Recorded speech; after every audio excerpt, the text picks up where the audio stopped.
Welcome to true 9 news. Pachipenta Santhi Kumari AP Congress party రాష్ట్ర ప్రధాన కార్యదర్శి ఆధ్వర్యంలో ఘనంగా పార్లమెంట్ ప్రతిపక్ష నేత రాహుల్ గాంధీ జన్మదిన వేడుకలు.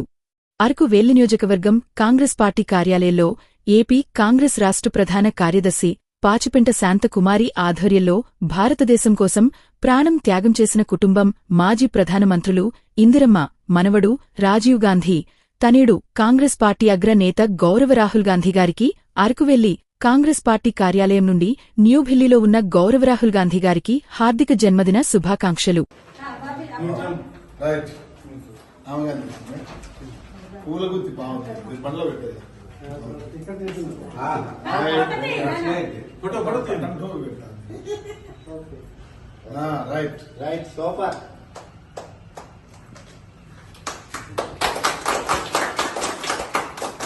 రాము మీకు రాబాయ్ మీకు పిలుస్తుండే నిలబడండి అక్కడ. ఏం రా రాము రాధా గాంధీ గారి నాయకత్వం, రాధా గాంధీ గారి నాయకత్వం, రాధా గాంధీ గారి నాయకత్వం, జై కాంగ్రెస్, రాహుల్ గాంధీ గారి నాయకత్వం, రాహుల్ గాంధీ గారి నాయకత్వం, జై కాంగ్రెస్. అదేవిధంగా మన చైర్మన్ గారి ఆధ్వర్యంలో మన జిల్లా కోర్టు మీ చేతులతో జిల్లా కోర్టు మన న్యాయవాది మనకు కాంగ్రెస్ పార్టీలో విశాఖ జిల్లా చైర్పర్సన్, ఆదివాసీ కాంగ్రెస్ చైర్పర్సన్ గా కొనసాగుతున్నారు. ఇది మొదటిసారి మా కార్యాలయానికి రావడంతో ఆయనకు ఘనంగా సత్కరిస్తున్నాం. జై జై కాంగ్రెస్, జై కాంగ్రెస్, కరుణాకర్ గారి నాయకత్వం, కరుణాకర్ గారి నాయకత్వం, జై కాంగ్రెస్, జై కాంగ్రెస్. సోదరా థ్యాంక్ యూ. అందరికీ నమస్కారం. ఈరోజు అరకువెల్లి నియోజకవర్గం కాంగ్రెస్ పార్టీ కార్యాలయంలో మన ప్రియతమ నేత అగ్రనేత స్వాతంత్ర్యం కోసం ప్రాణం త్యాగం చేసిన కుటుంబం నుండి వచ్చినటువంటి ప్రధానమంత్రులు శ్రీమతి ఇందిరాగాంధీ గారి మనవడు రాజీవ్ గాంధీ గారి తనయుడు పుట్టినరోజు ఘనంగా వేడుకలు నిర్వహించుకోవడం జరుగుతుంది. ఈ సందర్భంగా ముఖ్య అతిథిగా ఈ కార్యక్రమానికి వచ్చినటువంటి Andhra Pradesh Congress committee minority cell chairman doctor Dada Gandhi గారు రాహుల్ గాంధీ గారికి విశేష చెప్తూ అరకు కాంగ్రెస్ కమిటీ తరఫున రాహుల్ గాంధీ గారికి మరోసారి పుట్టినరోజు శుభాకాంక్షలు చెప్తూ అష్ట ఐశ్వర్యతో ఆయు ఆరోగ్యాలు నిండు నూరేళ్లు చల్లగుండాలని దేవుడిని కోరుకుంటున్నాం. కాంగ్రెస్ పార్టీ దేశంలో అగ్రపథంలో రావడానికి 2029కి ప్రధానమంత్రి దేశంలో అవడానికి మనమందరం కృషి చేయాలి. ఆయన ప్రధానమంత్రి అయితే 2029లో ప్రధానమంత్రి అయితే గిరిజనులకు, హరిజనులకు, బడుగు బలహీన వర్గాల వారికి, దేశం ప్రజలందరికీ కూడా మంచి మేలు జరుగుతుంది. మనం ఆయనకి కృషి చేయాలి. ఆయన వింటూ రాహుల్ గాంధీ గారి వెన్నంటూ మన కాంగ్రెస్ కార్యకర్త సైనికులు పనిచేయాలని ఈరోజు ఆయన పుట్టినరోజు సందర్భంగా ఆయన జన్మదినాన్ని పురస్కరించి ఈరోజు ఆయన ఘనంగా జన్మదిన వేడుకలతో పాటు మీ ఇంటూ ఉంటామని అరకు కాంగ్రెస్ కమిటీ నుంచి మేము తెలియజేస్తున్నాం. Happy birthday, happy birthday.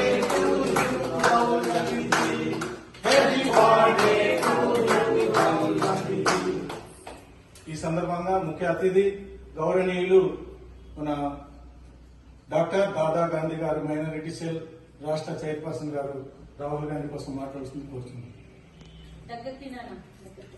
ఈరోజు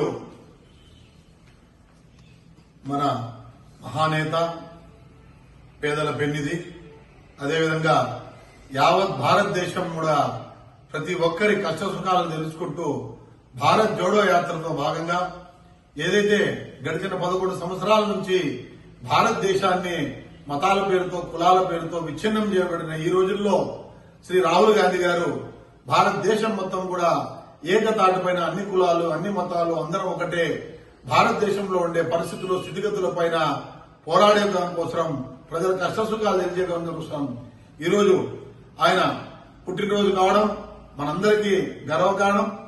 రాహుల్ గాంధీ గారి పుట్టినరోజు యావత్ భారతదేశంలో ఉండే బడుగు బలహీన వర్గాలు, అదేవిధంగా అణగారిన వర్గాలు, ముస్లిం మైనార్టీలు కానివ్వండి, క్రిస్టియన్ మైనార్టీలు కానివ్వండి, ప్రతి ఒక్కరికి కూడా ఆయన పండగ రోజు ఈరోజు మనం ఏ రకంగా అయితే మన పండుగలు చేసుకుంటామో అదేవిధంగా శ్రీ రాహుల్ గాంధీ గారి జన్మదినాన్ని కూడా మనం ఈరోజు ఒక పండగల యావత్ భారతదేశం కూడా కాంగ్రెస్ పార్టీనే కాదు, కాంగ్రెస్ పార్టీతర మొత్తం కూడా సెక్యులర్ భావాలు కలిగిన ప్రతి ఒక్కరు ఈరోజు సెక్యులర్ అంటేనే కాంగ్రెస్ పార్టీ. ఇందిరాగాంధీ గుర్తొస్తారు, మనకు నెహ్రూ గారు గుర్తొస్తారు, రాజీవ్ గారు గుర్తొస్తారు. వాళ్ళ వారసుడే మన ప్రీతమైన రాహుల్ గాంధీ గారు. రాహుల్ గాంధీ గారు ఇప్పటి వరకు కూడా ఏ పదవిని కూడా ఆశించుకోకుండా ఉండే పదవులు కూడా తృణప్రాయంగా వదిలేసి మహానేత ఈరోజు మన కాంగ్రెస్ పార్టీ అగ్రస్థానంలో ఉండడం మనందరినీ కాంగ్రెస్ పార్టీలో ఏదైతే ఈ రోజు జరుగుతున్నటువంటి దుష్టలకు వ్యతిరేకంగా ఏదైతే ఈ నరేంద్ర మోడీ అమిత్ షా ప్రభుత్వంలో కేవలం భారతదేశ సంపదను మొత్తం కూడా అదాని అంబానీకే ఈరోజు పంచిపెట్టడం జరుగుతోంది. అందులో భాగంగానే శ్రీ రాహుల్ గాంధీ గారు అవన్నీ పూర్తి స్థాయిలో వ్యతిరేకించి బడుగు బలియన వర్గాల కోసం ఆ రోజు ఏ రకంగా అయితే శ్రీమతి ఇందిరాగాంధీ గారు రోటీ కపడా మకాన్ అనే నినాదంతో ముందుకెళ్లారో అదేవిధంగా అందరం ఒకటే, అందరం కలిసి సమైక్యంగా మనం ఉండాలని చెప్పేసి రాహుల్ గాంధీ గారు పోరాటం జరుగుతోంది. ఈ రోజు ఆయన పుట్టినరోజు సందర్భంగా మరొక్కసారి ఆయనకు పుట్టినరోజు శుభాకాంక్షలు తెలియజేసుకుంటూ ఈ కార్యక్రమాన్ని ఏర్పాటు చేసినటువంటి అరకువేలి ఇన్ఛార్జి కానివ్వండి, అదేవిధంగా ఏపీసీసీ రాష్ట్ర కార్యదర్శిగా రాష్ట్ర ప్రధాన కార్యదర్శిగా ఉన్నటువంటి మా సోదరి శాంతకుమారి గారి ఆధ్వర్యంలో ఈరోజు అరకువేలిలో నిర్వహించడం, దానికి ముఖ్య అతిథిగా నేను పాల్పంచుకోవడం చాలా గర్వంగా భావిస్తున్నాను. మరొక్కసారి రాహుల్ గాంధీ గారికి పుట్టినరోజు శుభాకాంక్షలు తెలియజేసుకుంటున్నాను. జై రాహుల్ గాంధీ, జై రాహుల్ గాంధీ, జై రాహుల్ గాంధీ, జై రాహుల్ గాంధీ.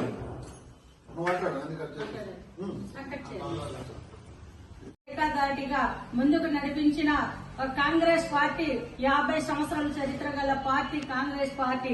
అలాంటి పార్టీని ఈవేళ మతపూర్వకంగా ఈ యొక్క కూటమి రాష్ట్ర ప్రభుత్వం అయితే ఏంటి, బీజేపీ ప్రభుత్వం దేశంలో అయితే ఏంటి అనగారిన ప్రజలందరికీ కూడా అనగదొక్కుతుంటే దాన్ని నేనున్నానంటూ భారతదేశానికి ఒక చాటి చెప్తున్నటువంటి నాయకుడు రాహుల్ గాంధీ గారు. ఇవాళ పార్లమెంట్ లో అమిత్ షా గారిని గాని నరేంద్ర మోడీ గారిని గాని అనేక రకాలుగా వాళ్ళు చేస్తున్న అన్యాయాల్ని అక్రమాల్ని ఈవేళ పార్లమెంట్ లో ప్రశ్నిస్తుంటే వాళ్ళకి ఈడీ కేసులు అనేసి లేనిపోని కేసులు బనాయించి వాళ్ళకి భయభ్రాంతులు చేసినా సరే 50 సంవత్సరాలు ఏలినటువంటి కాంగ్రెస్ పార్టీ నాయకుడికి భయం ఎందుకుంటాది, వణుకు ఎందుకుంటాది. వణుకు లేని నాయకుడు అంటే రాహుల్ గాంధీ. ఆ నాయకుడిని ఈవేళ చిన్నపిల్లం చేద్దామని చాలా రకాలుగా ఈ బీజేపీ ప్రభుత్వం చేస్తుంది. కానీ కాంగ్రెస్ పార్టీ రాహుల్ గాంధీకి ఎన్నంటూ ఉన్నప్పుడు, మనలాంటి కార్యకర్తలు ఉన్నప్పుడు భయం ఏమీ లేదు. మేమందరూ కూడా భారతదేశంలో ఒక సైనికులుగా ఉన్నాం కనుక రాహుల్ గాంధీ పక్షాన మేము మాలాంటి నాయకులు కార్యకర్తలు ఉండబట్టే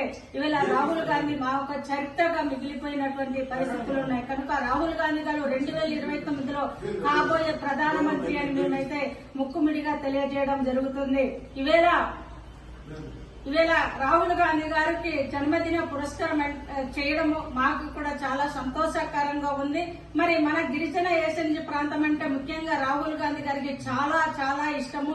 గిరిజన ప్రాంత అభివృద్ధి నా లక్ష్యం అంటున్నారు. ఈవేళ ఆంధ్రప్రదేశ్ లో అయితే ఏంటి, మణిపూర్ లో అయితే ఏంటి, అలాగే అస్సాంలో అయితే ఏంటి, ఇంకా తదితర ఏజెన్సీ ప్రాంతం అంటేనే రాహుల్ గాంధీ గారికి చాలా ఇష్టం. గిరిజనులు అంటేనే ఇంకా మరీ ఇష్టం. కనుక రాహుల్ గాంధీ గారు భారతదేశ ప్రజల కోసం అంకితంగా ఈవేళ రోడ్డు మీద వచ్చారు. భారత జోడో చేసి ప్రజలకు చూపించారు. ఈవేళ తన మన భేదము లేకుండా కక్షాపూరిత లేనినటువంటి ఏకైక నాయకుడు రాహుల్ గాంధీ గారు. అదే బీజేపీ ప్రభుత్వం అంటే కులాలపై, మతాలపై, ఉద్యోగులపై ప్రతి ఒక్కరిపై కూడా విమర్శలు దారి గుప్పిస్తూ ఈవేళ భారతదేశాన్ని ఏలుతున్నటువంటి పరిస్థితి ఉంది. ఈవేళ కేంద్రంలో బీజేపీ రావడం వల్ల ఒక్క ఉద్యోగం కూడా లేని పరిస్థితి. ఈవేళ మా ఏజెన్సీ ప్రాంతంలో చూస్తే మైనింగ్లు, దుండగుళ్లు ఎంతో మంది వచ్చి మాఫియా చేసుకుని వెళ్తున్నారు. ఆ మాఫియాలో సగభాగము అంటే నరేంద్ర మోడీ గారు అంటే అనిల్ అంబానీ, అద్దానీలకు కట్టబెట్టి మా యొక్క గిరిజనులకు అన్యాయం చేస్తున్నటువంటి కూటమి రాష్ట్ర ప్రభుత్వాలు ఉన్నందుకు మేమైతే చాలా సిగ్గుపడుతున్నాం. ఈనాటి కూటమి ప్రభుత్వం దిగాలంటే కాంగ్రెస్ పార్టీ అధికారంలో రావాలని ప్రజలందరూ కూడా ఆక్షంకంగా చూస్తున్నందుకు మేము రాహుల్ గాంధీ గారిని ధన్యవాదాలు తెలుపుతున్నాం. నేనున్నానని కాంగ్రెస్ పార్టీని భరోసా ఇస్తున్నారు. ప్రజలకి అయితే ఏంటి, కార్యకర్తలకి అయితే ఏంటి, నేనున్నానని తెలియజేస్తున్నందుకు ధన్యవాదాలు. మరొకసారి జన్మదిన శుభాకాంక్షలు తెలియజేస్తూ ముగిస్తున్నాను. జై రాహుల్ గాంధీ.